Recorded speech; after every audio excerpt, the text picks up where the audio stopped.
Good morning students. हमने last topic discuss किया था electric field intensity at a point on the axis of ring और loop. Okay, today we will discuss about applications of Gauss law. तो let's start. तो Gauss law हमने discuss कर चुके हैं। गॉस लॉ मैंने आपको बताया था कि electric flux through any close surface is 1 epsilon naught times of total charge enclosed by that surface। और इसकी इक्वेशन थी phi equal to close integral E vector dot ds vector equal to sigma Q upon epsilon naught. Sigma मैंने आपको बताया था, sigma Q total charge enclosed by closed surface. Clear? देखिए, electric field intensity हमें Coulomb's law की help से find कर सकते हैं, लेकिन जो उस कंडीशन में जो प्रोसेस है वो बहुत कॉम्प्लेक्स हो जाती है जब चार्ज डिस्ट्रीब्यूशन है वो कंटिन्यूस होता है। ठीक है, तो इसके लिए हम क्या करते हैं, इस कॉम्प्लेक्स प्रॉब्लम को सॉल्व करने के लिए हम गॉस लॉ की हेल्प लेते हैं। ठीक है, इसमें हमारा सिमेट्रिकल चार्ज डिस्ट्रीब्यूशन है और उस डिस्ट्रीब्यूशन के लिए इलेक्ट्रिक फील्ड इंटेंसिटी फाइंड करनी है। तो इसके लिए हम एक ऐसी सरफेस सेलेक्ट करते हैं इसके एवरी पॉइंट पर इलेक्ट्रिक फील्ड की एक फिक्स्ड वैल्यू होती है। ठीक है, और ये क्या होती है, गॉसियन सरफेस होती है। तो व्हाट इज गॉसियन सरफेस?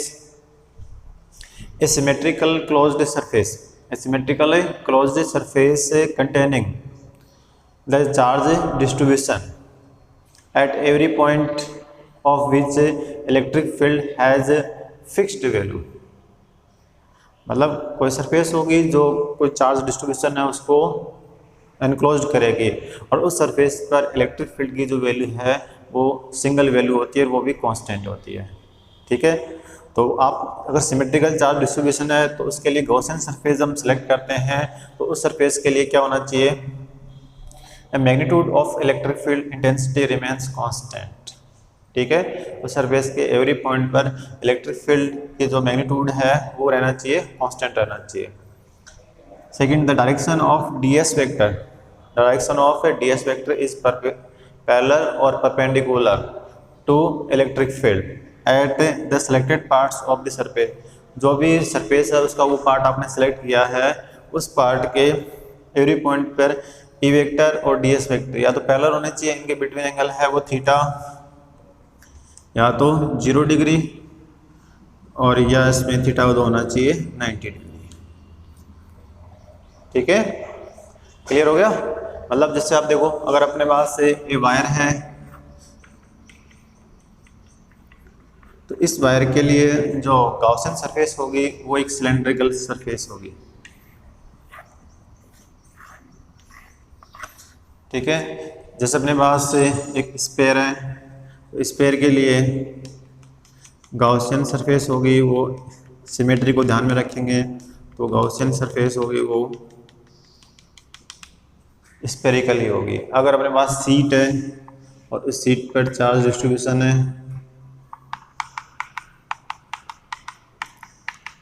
तो उसके लिए गॉसियन सरफेस है वो सिलेंड्रिकल ही होगी।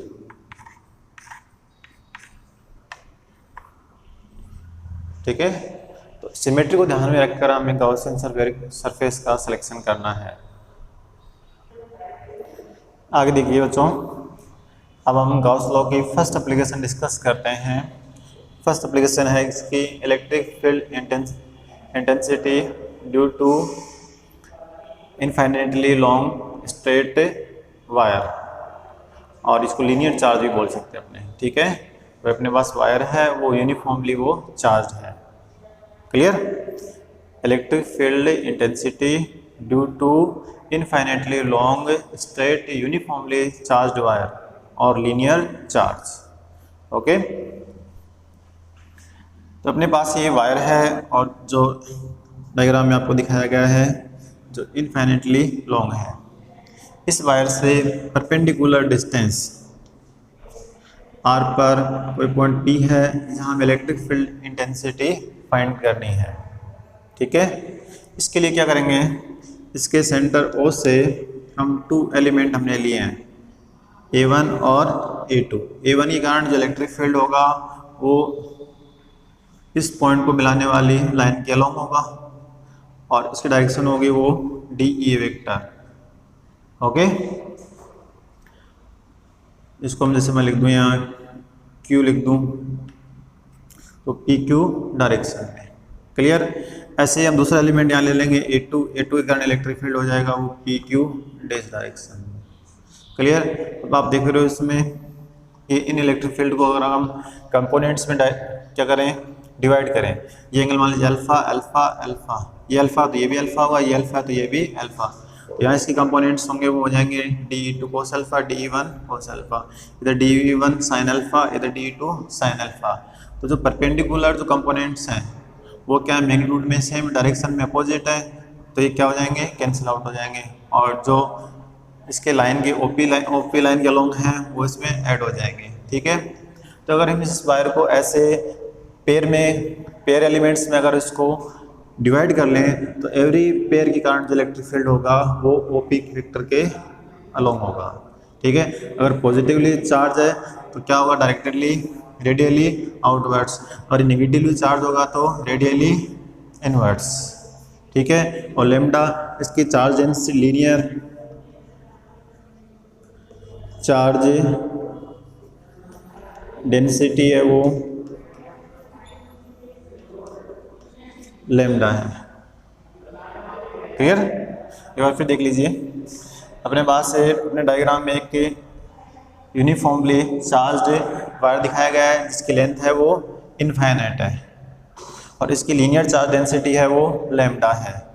अब इस वायर से हमें perpendicular distance OP equal to R पर कोई पॉइंट P है जहाँ हमें इलेक्ट्रिक फील्ड इंटेंसिटी फाइंड करनी है। इसके लिए हम इस पर 2 एलिमेंट्स लेंगे L डिस्टेंस पर, A1 और A2। A1 के कारण जो इलेक्ट्रिक फील्ड होगा वो होगा DE वेक्टर जो PQ डायरेक्शन में होगा, और A2 के कारण होगा वो DE2 वेक्टर, वो जगह PQ डैश डायरेक्शन में। ठीक है। ये एंगल अल्फा है तो ये भी अल्फा, ये अल्फा है तो ये भी अल्फा होगा। अब इनकी कंपोनेंट्स में डिवाइड करेंगे तो यहाँ DE वेक्टर का यहाँ कंपोनेंट होगा DE1 कोस अल्फा, इधर DE1 साइन अल्फा, इधर DE2 का हो जाएगा DE2 कोस अल्फा और इधर DE2 साइन अल्फा।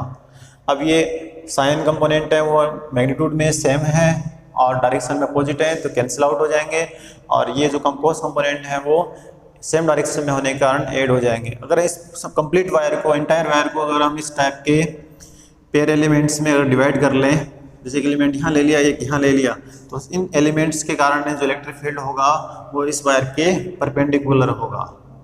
अगर ये पॉजिटिवली चार्ज है तो परपेंडिकुलर आउटवर्ड्स होगा और नेगेटिवली चार्ज है तो इनवर्ड्स होगा।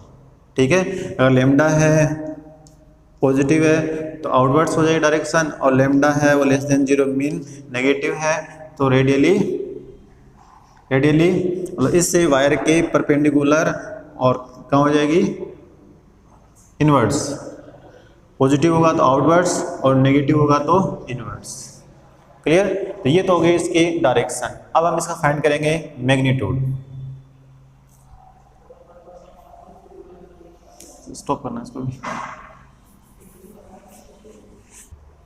अब देखिए हमने अब तक इसके डायरेक्शन डिस्कस कर ली। तो डायरेक्शन के बारे में मैंने आपको बताया कि इलेक्ट्रिक फील्ड की डायरेक्शन होगी इस वायर के परपेंडिकुलरली आउटवर्ड्स। अगर पॉजिटिवली चार्ज है और नेगेटिवली चार्ज होगा तो इनवर्ड्स होगी। अब हम इलेक्ट्रिक फील्ड का मैग्नीट्यूड फाइंड करते हैं। ठीक है। तो मैग्नीट्यूड हमें P पॉइंट पर फाइंड करना है और P पॉइंट की इस वायर से डिस्टेंस है वो R है, R एक परपेंडिकुलरली डिस्टेंस है। क्लियर। अब देखिए इसके लिए हम एक क्लोज सरफेस इमेजिन करेंगे और वो क्लोज सरफेस, इसमें सिमेट्री को ध्यान में रखते हुए वो क्लोज सरफेस होगी वो सिलेंड्रिकल सरफेस होगी। ठीक है। तो इस वायर को हम एक्सिस कंसिडर करके एक सिलेंड्रिकल सरफेस कंसिडर करेंगे। ठीक है। और इसमें आप देखिए इसके 3 पार्ट से मिलकर ये बनी हुई है, S1 और S2 और S3। S1 S2 इसके सर्कुलर पार्ट है जबकि S3 है वो इसका सिलेंड्रिकल पार्ट है। ओके।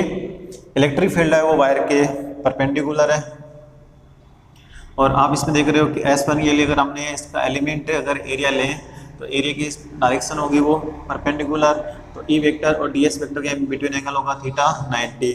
यहाँ अगर एलिमेंट लेंगे तो इसकी डायरेक्शन डाउनवर्ड्स होगी, और इसकी डायरेक्शन इस साइड में, राइट साइड में, तो इनकी बिटवीन एंगल होगा थीटा इक्वल टू 90। और जो कि S3 पर अगर हम देखेंगे एलिमेंट लेंगे तो ई वेक्टर और ds वेक्टर है, दोनों क्या है, सेम डायरेक्शन में, और P पॉइंट है वो इसकी कर्व्ड सरफेस पर सिचुएटेड है। क्लियर। और इसकी जो लीनियर चार्ज डेंसिटी है वो है लैम्डा। इस वायर की जो linear charge density, linear charge density वो है लैम्डा। क्लियर। लैम्डा मैंने आपको बताया था कि amount of charge per unit length of the wire. Okay. अब देखिए इलेक्ट्रिक फील्ड का मैग्नीट्यूड फाइंड करने के लिए हम गॉस लॉ अप्लाई करेंगे। तो from Gauss's law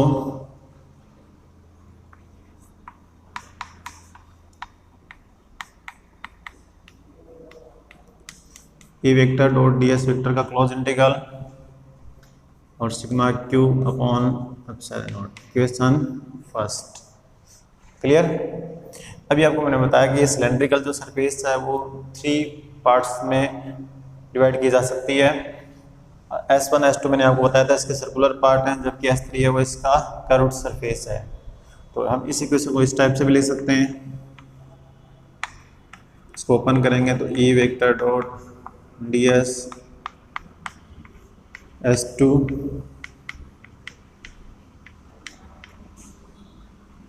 plus S3 E vector dot ds और sigma Q upon epsilon. Clear. अब आप देख रहे हो इसमें for circular surfaces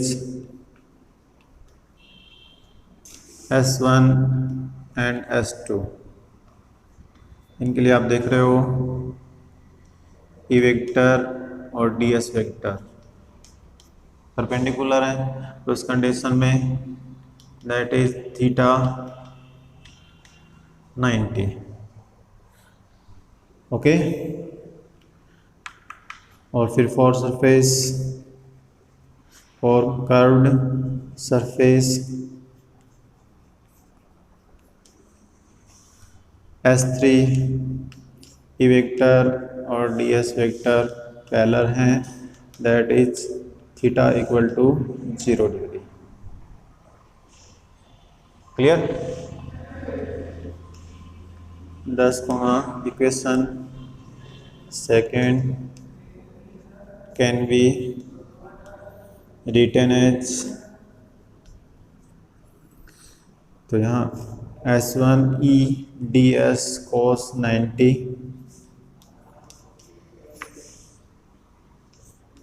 S2 E ds cos 90 और S3 के लिए E ds cos 0 और सिग्मा क्यू अपॉन एप्सिलॉन। आपको पता cos 90 की वैल्यू 0, ये 0 0, तो 0 प्लस 0 और ये S3 और ये cos 0 की value 1, summation Q upon epsilon not. ठीक है। और सिंस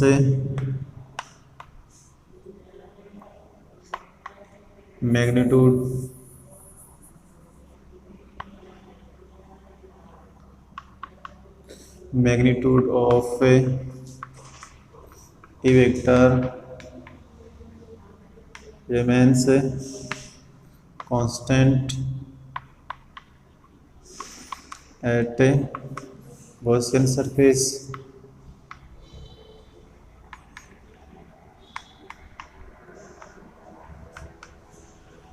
सो ये आउटसाइड आ जाएगा और यहाँ रह जाएगा S3 ds summation Q upon epsilon not. Equation third. Okay. अब देखिए ds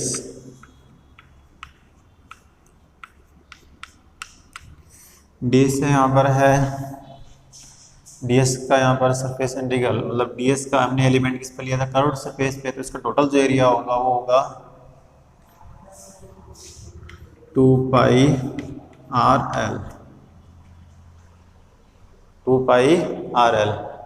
कर्व्ड सरफेस का जो एरिया होता है वो होता है 2 पाई आर एल। आर यहाँ इसकी रेडियस हो गई, एल इसकी हो गई लेंथ, और समेशन क्यू, तो आपको मैंने बताया था कि यूनिट लेंथ का जो चार्ज है वो है अपना है लेमडा।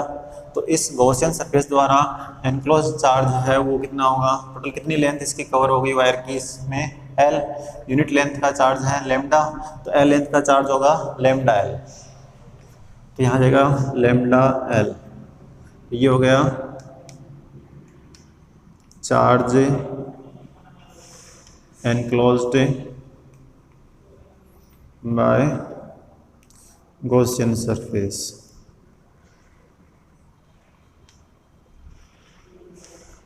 गॉसियन सरफेस, तो इक्वेशन को हम यूँ लिख देंगे 10 ई 2 पाई आर और ये lambda L upon epsilon naught, या E equal to lambda L, L भी तो आएगा ना इसमें, एल से एल, तो 2 pi E 2 pi R L, फिर लेमडा एल, तो एल से एल कैंसिल, अपने पास आ जाएगा lambda upon 2 pi epsilon naught R, या इसको यूँ भी लिख सकते हैं अपने 2 लेमडा अपॉन 4 पाई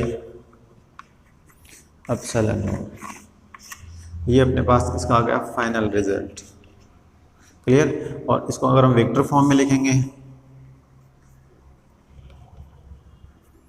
इन वेक्टर फॉर्म में आ जाएगा E vector equal to 2 lambda 4 pi epsilon naught R R cap, clear. अभी आपको मैंने बताया था जब लेमडा है वो अगर ग्रेटर देन 0 होगा, पॉजिटिवली होगा, तो इस डायरेक्शन परपेंडिकुलरली आउटवर्ड्स होगी, और नेगेटिव होगा तो परपेंडिकुलरली इनवर्ड्स होगी, ठीक है। और एक साथ में आप एक और इम्पोर्टेंट आ गया इसमें, आप देख रहे हो इसमें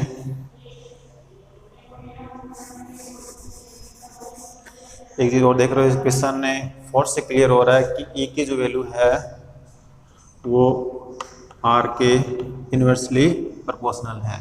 जो इससे वायर से परपेंडिकुलर डिस्टेंस हमने लिए ना आर, तो इसके इनवर्सली प्रोपोर्शनल, तो इनके बिटवीन जो ग्राफ ड्रॉ करेंगे तो वो ग्राफ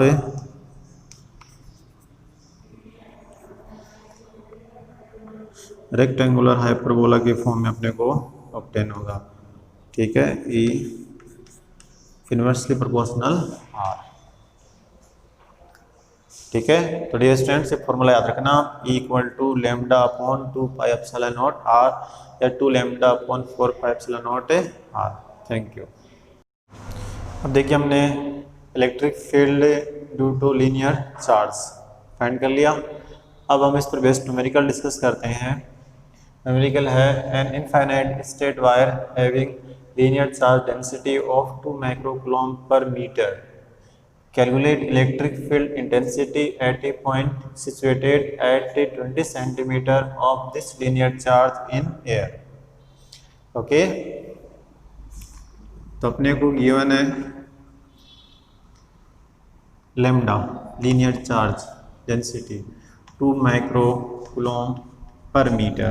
तो माइक्रो को चेंज करना पड़ेगा, माइक्रोकूलम मीन होता है 10⁻⁶ कूलम पर मीटर, और डिस्टेंस दे रखी है अपने को r 20 सेंटीमीटर, इसको चेंज कर लेंगे 20 10⁻² मीटर। ओके, अब देखिए electric field due to linear charge, इसके लिए फॉर्मूला बताया था मैंने, E equal to 2 lambda upon 4 pi epsilon naught R, या इसको 2k lambda upon are put कर सकते हैं ना, अब 2 तो 2 रहेगा, k की वैल्यू आपको बताई थी 9 × 10⁻⁹, और लेमडा 2 इंटू 10⁻⁻6 और ये हो गया 20 इंटू 10⁻⁻2। ओके, क्लियर हो गया। अब देखिए एक पावर इसकी यहाँ कम कर देते हैं -1, 2 से 2 कैंसिल, 2 9 करेंगे तो 2 को 9 से करेंगे मल्टीप्लाई तो आ जाएगा 18 इंटू, अब पावर देखिए -6 और 9 तो आ जाएगा प्लस का 3 और 1 ऊपर जाएगा तो प्लस का, या ऐसे कर लो प्लस का हो जाएगा तो 10 में से -6 तो आ जाएगा 4 और न्यूटन पर कूलम, या इसको लिखें तो 1.8 10⁵ न्यूटन पर कूलम। एक सिंपल सा न्यूमेरिकल था फॉर्मूला बेस्ड। आगे देखिए next numerical, an electron of radius 0.1 metre revolve around an infinite linear charge in circular path if the linear charge density is 10⁻⁻6 coulomb meter inverse, then determine speed of a electron given है equal to 1.6 into 10⁻⁻90 और इसका मास coulomb मास दिया हुआ इसका 9.0 10⁻⁻31 kg। Clear, देखो पहले तो इसको समझिए आप कि इनफाइनाइट लीनियर चार्ज है, ठीक है, और इससे पर जो चार्ज है डेंसिटी वो लैम्डा है, इलेक्ट्रॉन है वो इसके अराउंड है, वो आर रेडियस के पाथ में स्पीड v से रिवॉल्व कर रहा है, ठीक है। तो इस इलेक्ट्रॉन को जब सर्कुलर पाथ में मूव करने के लिए, रिवॉल्व करने के लिए एक सेंट्रीपिटल फोर्स की रिक्वायरमेंट होती है और वो सेंट्रीपिटल फोर्स इसको इलेक्ट्रिक फोर्स से ऑब्टेन होगा और ये इलेक्ट्रिक फोर्स है इस पर इलेक्ट्रॉन पर कौन अप्लाई करेगा, लीनियर चार्ज, ठीक है। लीनियर चार्ज के इलेक्ट्रिक फील्ड के कारण इस इलेक्ट्रॉन पर फोर्स से अप्लाई होगा। तो इसको हम लिखेंगे कि सेंट्रीपिटल जो फोर्स है वो इसको इलेक्ट्रिक फोर्स से ऑब्टेन होगा, ठीक है। अब सेंट्रीपिटल फोर्स होता है वो mv²/r और F होता है Q इंटू ई। अब आपको पता है इसमें Q अपने वो है वो इलेक्ट्रॉन का चार्ज E और इस पे इलेक्ट्रिक फील्ड होता है वो आपको बताया था मैंने 2k λ/r। Electric field due to wire हमने डिस्कस किया था ना, 2k λ/r। ओके, r से r कैंसिल हो जाएगा तो अपने पास v² आ जाएगा 2k λe/m और v equal to √2 2k λe/m। अब वैल्यू पुट कर दें, 2k के लिए 9 इंटू 10⁹ लैम्डा अपने को गिवन है 10⁻⁻6 e 1.6 10⁻⁻19 अपॉन m अपने को गिवन है 9 इंटू 10⁻31। 9 से 9 कैंसिल, अब देखो इसमें 2 और ये 16 है और यहाँ 10 पावर, तो इसको यूँ कर लेते अपने टोटल पावर देखो 2 को 6 से मल्टीप्लाई करेंगे 3.2 क्लियर।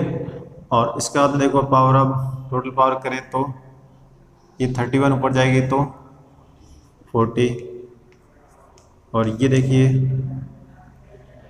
25, तो अपने पास रिमेनिंग आ जाएगा वो 3.2 इंटू 10 पावर प्लस का, तो इसको यूँ भी लिख सकते हैं अपने 32 इंटू 10 पावर 14। अब 32 का मतलब ये है कि इसको 16 इंटू 2 भी ले सकते हैं, तो 16 का कितना हो जाएगा 4 और 2 का √2 आ जाएगा अपना पास answer v equal to 4 √2 into 10 power 7 metre per second. या इसको आगे भी कर सकते हैं v इक्वल टू ये 1.4 × 10⁻⁷ मीटर पर सेकेंड। इसको मल्टीप्लाई करेंगे तो और 3.10⁻⁷। ठीक है, क्लियर हो गया। तो ये 2020 का बोर्ड एग्जाम का 2 मार्क्स का न्यूमेरिकल था ये।